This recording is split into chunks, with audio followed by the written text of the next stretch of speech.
Irish Media Network. We entertain. Hi, we are Wild Youth and you're watching About Last Night.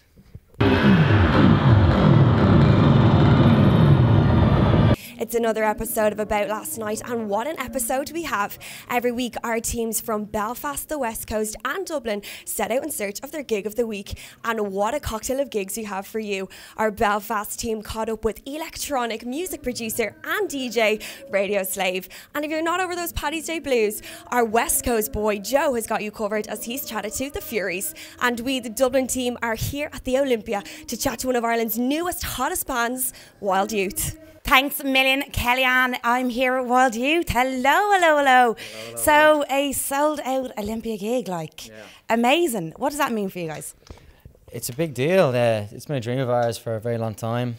We're from Dublin, so we've passed this venue over a million times, and we've seen some of our favourite artists in the world play here, and we've been lucky enough to support some people here as well, but we never dreamed that one day we'd have it and it'd be sold out ourselves. So it is something special. Yeah, walking around today has been kind of weird, hasn't it? But come here. So not only are you selling out gigs in Ireland, but you're selling out in the UK.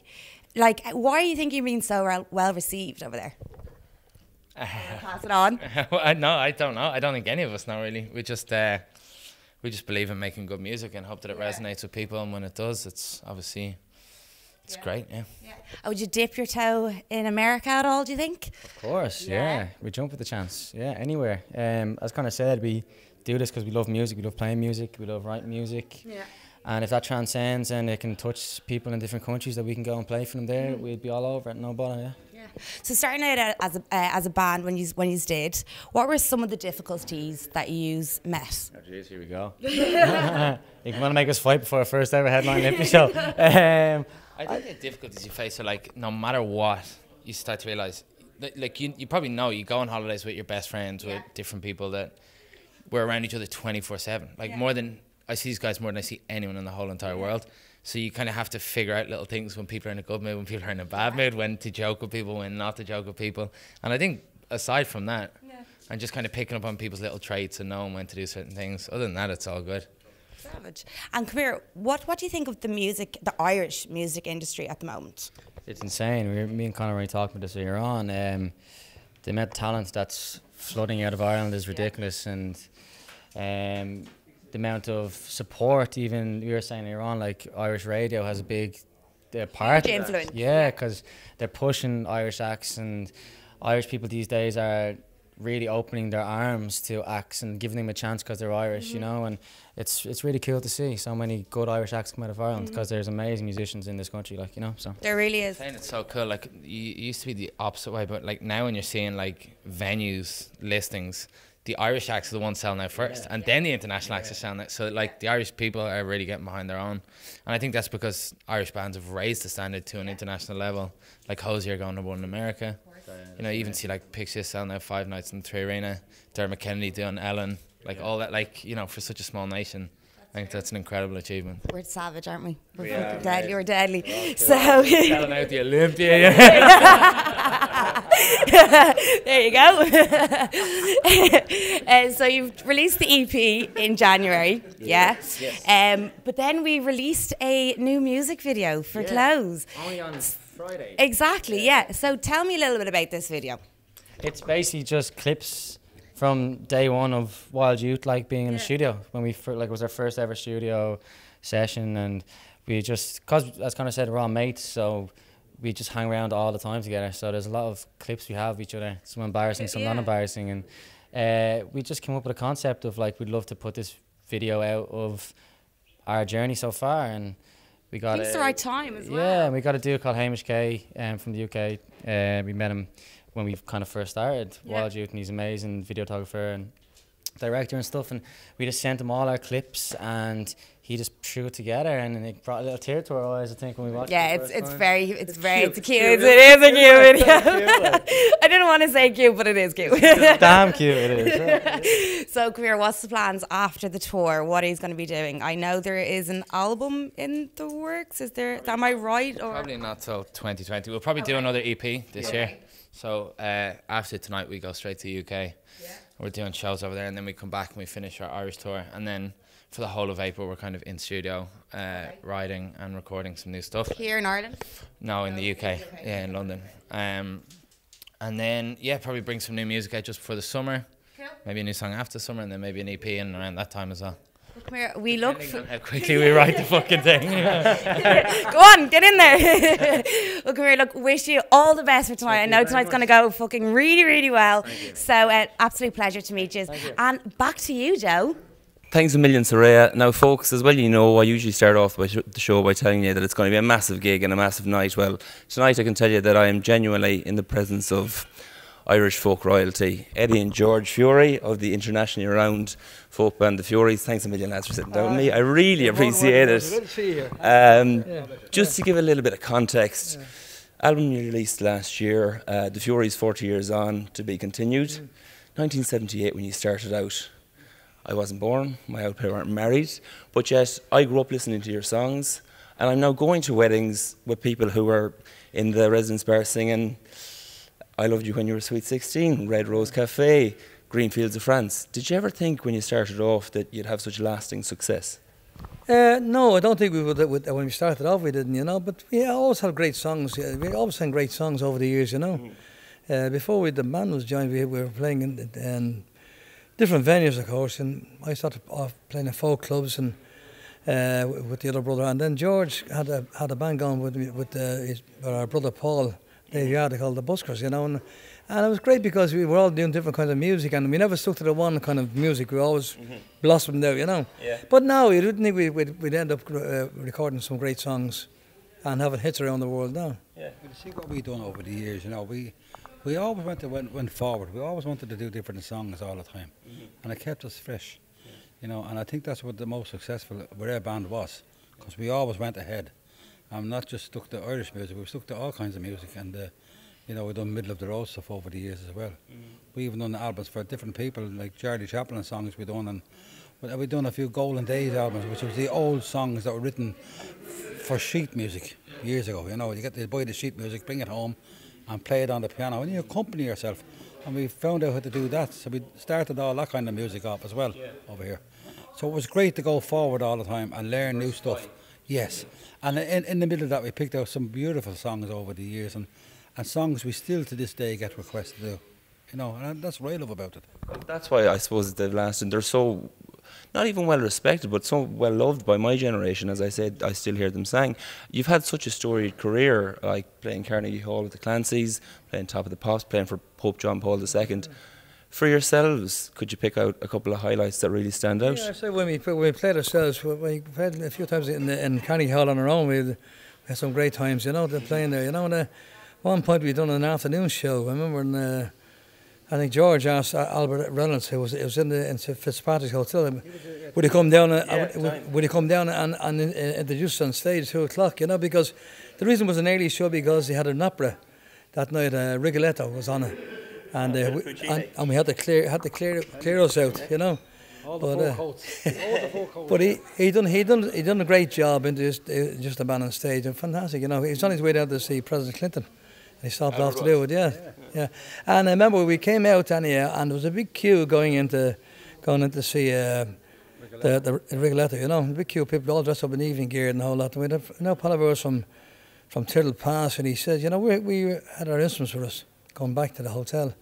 And he said, that's a big queue there, great queue to busk, you know. Yeah. And I said, we're your men. So we took our stuff out and we busked the queue that was going into Carnegie Hall, you know. Yeah, and we made a right few dollars on the way down there, you know. And no lady and the head of the queue, that we got to the head of the queue eventually, she said to us, you know, you lads are pretty good, you know, one of these days you're going to be playing here. I said, we just came out with that kip. One of the highlights I'd imagine had to be, you did a concert in Belfast with a cross-community choir from the Shankill Road in Ardoyne. Am I right in saying that? That's what we did, yeah. Yeah, that must have been pretty special. There was a young girl many years ago, her name was Mary Gibbony, and she wrote a letter to Tony Blair at the time, and asking, does anyone out there that you know would do a peace song for, you know, for the north of Ireland, because since she was born, she never had seen nothing but troubles, no peace, you know. And according to we heard on the paper, some guy phoned us up, said that Tony Blair said, well, I think if you want a peace song, I think my favourite song is The Green Fields of France, sang by the Furies. So we were in Australia at the time, too, and I got a phone call during the evening off, and I thought it was a prank on the phone. He said, how does it sound to be like one of Tony Blair's favourite bands? I said, who is this? Yeah. Of course, your man said, I'm from the Daily Mirror. He says, I'm phoning you up about cross community songs that this choir is doing from Dublin and Belfast. And I said, that's true. I know that for a fact. And she said, I believe you're going to make up. You're going to go and sing with them sometime. We did. When we got home from Australia, we played for the British ambassador in Dublin, and then we played for. Was it Mary McAleese? She was the president at the time, and up in the Phoenix Park. And that choir went on to sing for President Clinton afterwards in Washington. They were great kids. And I seen them last year. We were up in Belfast in the Ardine. And then kids are huge. Yeah.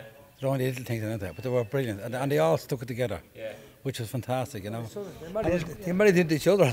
Not an awful lot of them, yeah. But it was a great thing to be part of. And I suppose kind of touching on legacy, your music has had a profound influence on those who come after you. For instance, I was interviewing Damien Dempsey on the show a couple of months ago, and fantastic singer. But he took an awful lot of his inspiration from yourselves and people of your era in the folk scene. Do you feel that people like Damien and other young folk trad bands from Ireland are carrying on the legacy? I think it is. You won't get any bands like ourselves and the Dubs. You know, I think it's very hard to get bands like that because. You know, we had our own stamp, if you know what I mean. Everybody knew who we were, everybody knew who the Dubs were, you know, all that kind of thing over the years. But the upcoming bands are brilliant. I can't get over how good they are. You know, and they're learning new music all the time, you know. But you see, the music they're learning is fantastic and all that, and the songs they're learning, writing new songs. But I always say, you can't beat the old songs. People always ask for the old songs. And if we get requests, and even when we're on the road, we sing them. When it keeps some, you know, people come along to us and to be happy, and they like to hear these songs. And if the young bands kind of learn from this, if people ask for songs that they do, go and do them. You know, it means a lot to the people that come along to see it.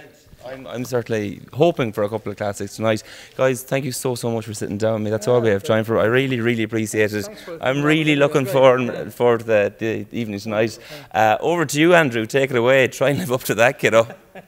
Thank you very much, Joe. I'm here with Radio Slave, who's making his Misfit debut tonight in Thompson's. How are you, sir? I'm good, thank you. Yeah, so I just want to get right into actually your relationship with rave.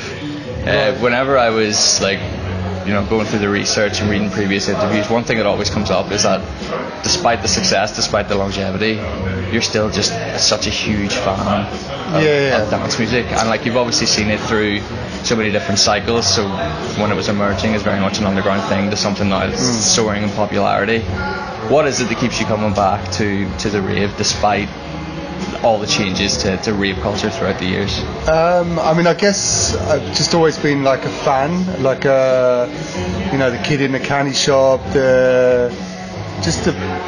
really obsessed with music and a fan, of course, of a lot of the guys and maybe heroes who are still maybe sort of very relevant now, and maybe they might be a few years older than me or even my age, but I started DJing in the early 90s and going to free parties and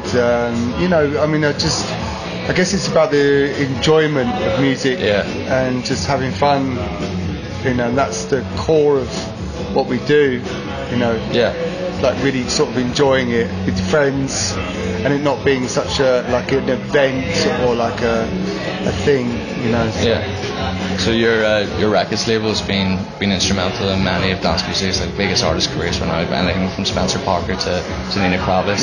How much pride does it fill you knowing that you put out a record for that person, you've given that person a little bit of advice along the way? How much pride does it fill you seeing that person? And is there anyone right now that you get that same kind of buzz about? I think even still with artists like Nina, I was working with her from when she was just, when she was starting out, and I met her at the Red Bull Music Academy, and it's incredible to watch her, this journey that she's been on, and and to see how far she's got, and at least be a part of that. So, and I mean, with all the artists we work with on records, I mean, it's not like we're a gang or. So I'm just happy to be part of that journey. So, and yeah, we're always looking for new people, and because.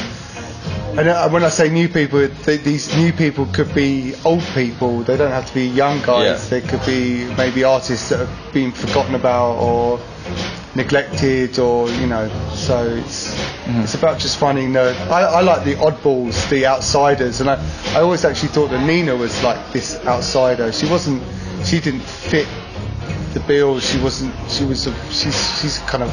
She's a weirdo in her own way, It's like a different energy. Yeah, I mean, if you look at her label Trip, I mean, she's not like, she's always like, she's a curveball, she's always sort of fighting against or going against the grain, and that's what I think attracted me to what she was saying, as a young artist. So that's what I like in people like that, or artists. Well, you considered dropping the radio slave moniker before, whenever you were like kind of being pigeonholed into like certain genres. What was it that inspired you to oppose that, and then go on to produce an album like Feel the Same that has like so many different genre elements to it? Like, what inspired you to go on to do that? Well, I mean, there was always because I mean, the Radio Slave name is, I mean, it's almost 20 years old, and there's always that feel to do something new, and there's been moments where I wanted to sort of change the name, but of course then you've built this thing, and that's what people know you by, so it's hard to let it go and then start something new. And I think that's what a lot of artists are constantly doing at the moment, is especially people putting out white labels or sort of these unknown sort of vinyl only releases. At the end of the day, you've got to create. I wouldn't say a brand, but if you want longevity, then you've got to stick with what you need people to understand what you're doing. So if you keep changing it, then it can become complicated. So that's why that's why in the end I did an album, as Radio Slave, and that's why it's still. And you're working on a new album now as well, is that? At the moment we've just started a new series which is just about to be announced, and so there's loads of new music coming. Well, Matt, I want to thank you so much for your time. Really, really looking forward to your set later. Cool, thank you very much. We're going to go back to Callaghan. Did I lie to you? What an absolute lineup of gigs we had for you this week for About Last Night. If you liked it as much as we did, don't forget to subscribe so you don't miss any future episodes from the show.